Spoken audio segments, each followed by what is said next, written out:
Hey guys, how you guys doing? It is March 30th, 2019. Hope you're having a wonderful day, a blessed day indeed. Just when you thought it was over, right? Oh shit. Just when you thought it was over. Well, 5 rockets, this is from the IDF's main page, alright? So this is confirmed.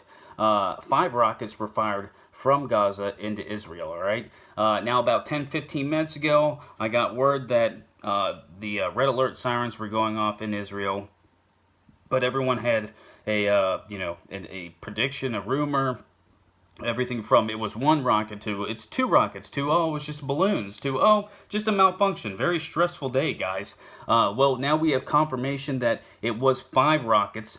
5 rockets launched from Gaza into Israel. Now we have to wait. How does Israel respond? Because earlier today, if you don't know, apparently a ceasefire agreement was signed and agreed to by both sides, and it was going to come out in the next day or two.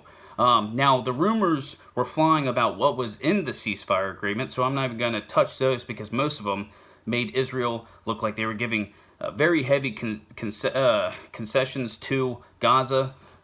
So I don't even want to touch them. I don't even want to touch them. Right now, we need to see what happens.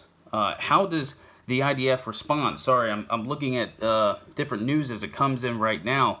From Parallel Universe, reports of active IDF military movement in the central part of Gaza border following the rocket impacts, and tanks are firing heavily there. All of this take with a grain of salt, but right now it looks like both sides were trying to exercise restraint, especially Israel during this trying time. But now 5 rockets into Gaza, or from Gaza into Israel. Where do we go from here? If Israel, doesn't do anything, let's say they don't do anything, they look extremely weak. Not just to Hamas and Gaza and the different factions that are currently in the Gaza Strip, but also you got to open up your eyes a little bit and see Hezbollah, Syria, and the biggest culprit, Iran. So Israel most likely is thinking, well, we were exercising restraint, but now we can't. Now we have to retaliate. And where does it go from there? I'm not saying that they're retaliating right now. That's the rumor through the rumor mill. That's what's happening right now. But we need to keep on watching this situation, because what happens? What happens past one retaliation? Does Gaza keep on firing rockets? Do they calm down and say, hey, we had a ceasefire agreement, let's settle the hell down? Because the people who are signing the ceasefire agreements, they're not always in control of the people on the ground in Gaza. Those are different factions. There's so many different factions in Gaza that one small group, one rogue group could be firing these rockets, and they could snuff the whole ceasefire agreement. But basically, main piece of news that you need to know is 5 rockets were fired into Gaza not 15 minutes ago, 20 minutes ago maybe.